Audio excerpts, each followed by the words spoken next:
Sergeant Major, retired, Dale Rhino Wilson had seen his share of hell.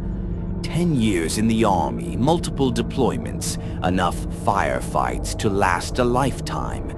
He'd stared death in the face more times than he cared to remember. Now he hauled freight across the country, a far cry from the deserts of Iraq and the mountains of Afghanistan. The open road, he thought, was his therapy.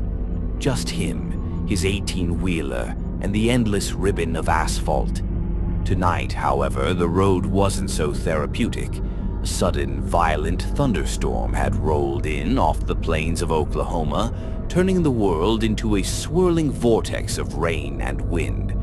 Visibility was near zero. Rhino, relying on his GPS and years of driving experience, had missed a crucial turn. Now he was hopelessly lost on a road that wasn't on any map he'd ever seen. The asphalt was cracked and uneven, swallowed by weeds pushing up from the shoulder. The trees on either side were gnarled and twisted, their branches clawing at the sky like skeletal fingers.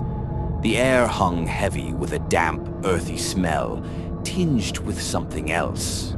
Something metallic and faintly rotten. Rhino tried to rationalize it. A logging road, maybe? A forgotten county route. But the feeling in his gut told him otherwise. An unsettling premonition. A cold dread that seeped into his bones. This wasn't just a wrong turn. This was something else entirely. He tried his radio. Static. Nothing but a wall of white noise. His cell phone was equally useless. No signal. He was completely cut off. As he drove deeper, the landscape grew increasingly bizarre.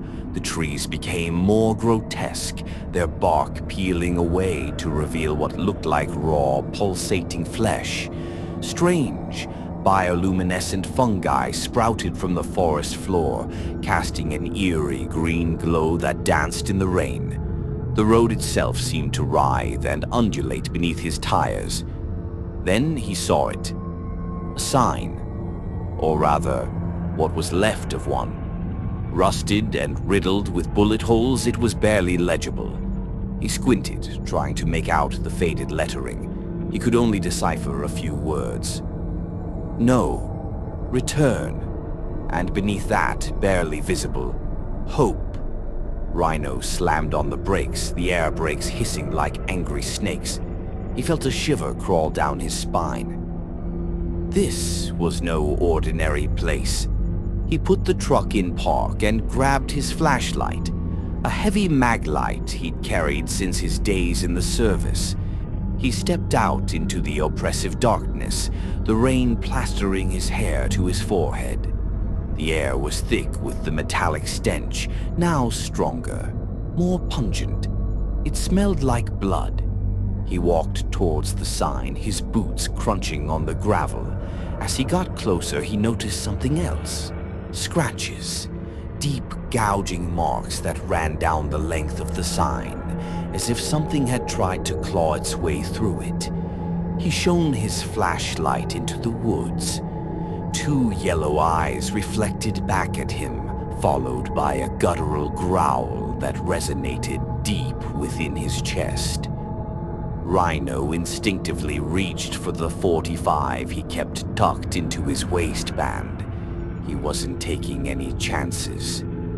The eyes disappeared. He turned back to the truck, a knot of unease tightening in his stomach. He needed to get out of here. Now. He climbed back into the cab, slammed the door, and started the engine. The truck roared to life, its headlights cutting through the darkness. He put it in gear and pressed down on the accelerator. The road ahead seemed to stretch on forever, a twisted, nightmarish corridor. He drove for what felt like hours, the landscape growing more and more surreal. He passed dilapidated houses that seemed to be built from bone and sinew, their windows like empty sockets staring out into the night. He saw figures flitting through the trees, their shapes indistinct and unsettling. He tried to ignore it all, focusing on the road, on getting out of this hellhole, but the feeling of being watched, of being hunted, grew stronger with each passing mile. Then he saw headlights in the distance. Hope surged through him. Another driver, someone who could help him get back on track.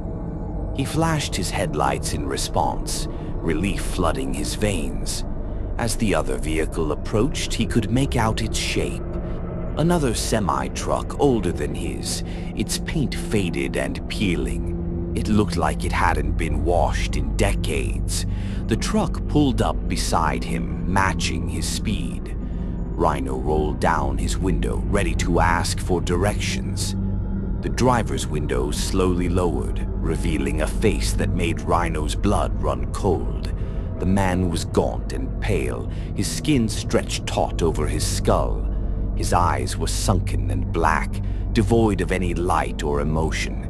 He looked like a corpse animated by some unholy force. "Lost, son?" the man rasped, his voice like nails on a chalkboard. Rhino swallowed hard, trying to maintain his composure. "Yeah, I took a wrong turn. Can you tell me how to get back to the I-40? The man chuckled, a dry, rattling sound. "The I-40? You're a long way from the I-40, son. You're on the road less traveled." Rhino's hand tightened on his .45. "What do you mean?" The man's eyes narrowed. "This road, it doesn't lead back. Not usually." "What are you talking about?" Rhino demanded, his voice rising. The man leaned closer, his face inches from Rhino's. "This road, it takes what it wants, souls, memories, hope. It feeds on them." Rhino stared at the man, his mind reeling. He was talking crazy. This had to be a dream, a hallucination brought on by exhaustion and stress. "Who are you?" Rhino asked, his voice barely a whisper. The man smiled, a chilling, predatory grin. "They used to call me Big Joe. I've been driving this road for a long time." Rhino's heart skipped a beat. Big Joe.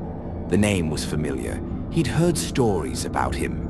Urban legends whispered among truckers at truck stops. Big Joe, the driver who disappeared without a trace 20 years ago. The driver who vanished into thin air on a dark and stormy night. Big Joe. "They said you were dead," Rhino stammered. Big Joe laughed again, the sound echoing through the cab. "Dead? No, son, I'm just lost, like you." He paused, his eyes fixed on Rhino. "But maybe there's a way out. A way back." Rhino's eyes widened. "How?" Big Joe pointed down the road. "There's a place, a crossroads. It's where this road intersects with the real world. But it's guarded by something hungry." "What do I have to do?" Rhino asked, his voice trembling. "You have to give it something it wants," Big Joe said. "Something precious. Something it can feed on." Rhino thought for a moment. What did he have that this thing would want? His money, his truck? No, it wanted something more, something intangible. His memories, his pain, his trauma. He looked at Big Joe, his eyes filled with a grim determination. "I'll do it." Big Joe nodded slowly. "Follow me." He put his truck in gear and pulled away, Rhino following close behind. They drove for what felt like an eternity, the landscape growing increasingly desolate and terrifying. Finally, they reached the crossroads. It was a desolate intersection, shrouded in mist. 4 roads converged at a single point, each leading into the darkness. In the center of the crossroads stood a towering figure, its shape shifting and indistinct. It was tall and gaunt, with long, spindly limbs and a head that seemed to be nothing but a void. The air crackled with energy, and the metallic stench was almost unbearable. Big Joe stopped his truck and turned to Rhino. "This is it. You have to face it alone." Rhino nodded, his heart pounding in his chest. He took a deep breath and stepped out of his truck. He walked towards the figure, his .45 clutched tightly in his hand. As he got closer, he could feel its presence, a wave of pure malevolence that threatened to overwhelm him. The figure turned towards him, its void-like head focusing on him. A voice echoed in his mind, a voice that was ancient and cold. "What do you offer?" Rhino stood his ground, his eyes fixed on the figure. "I offer my pain, my memories, my trauma. Take it all." He closed his eyes and opened his mind, allowing the figure to delve into his deepest fears and regrets.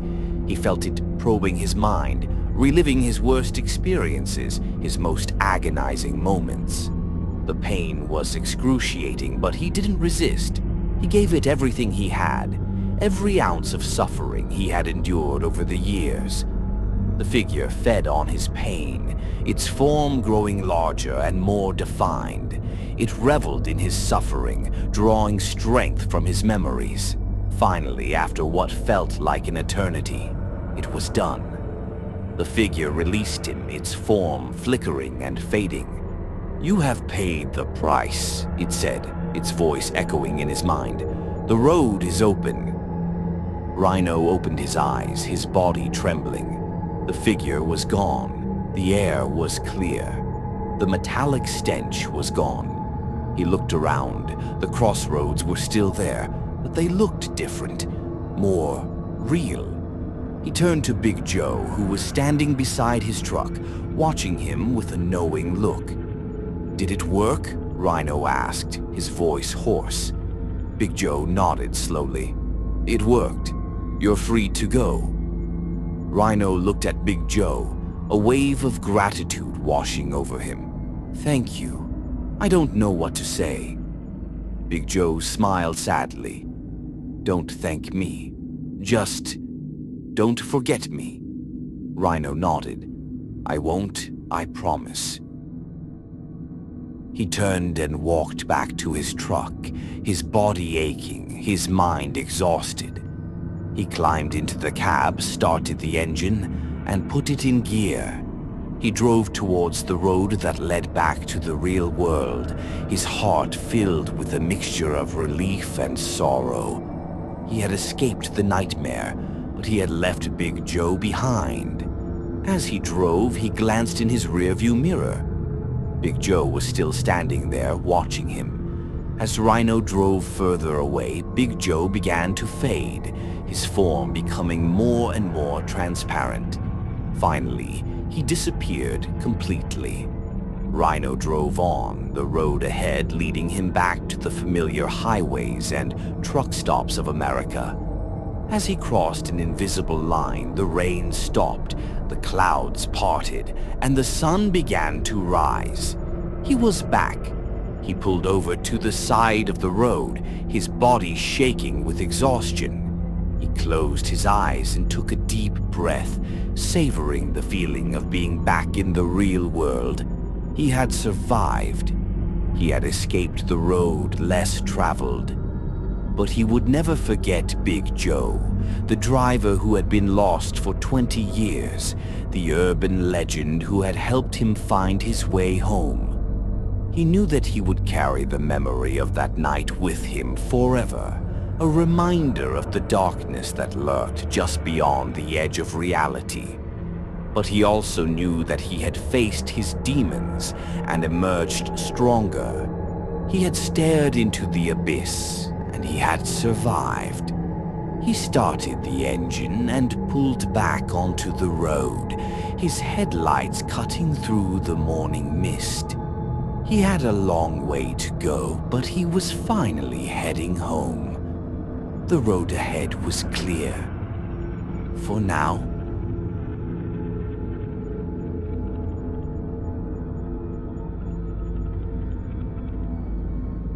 Thanks for watching. Be sure to like, share and subscribe for more chilling tales.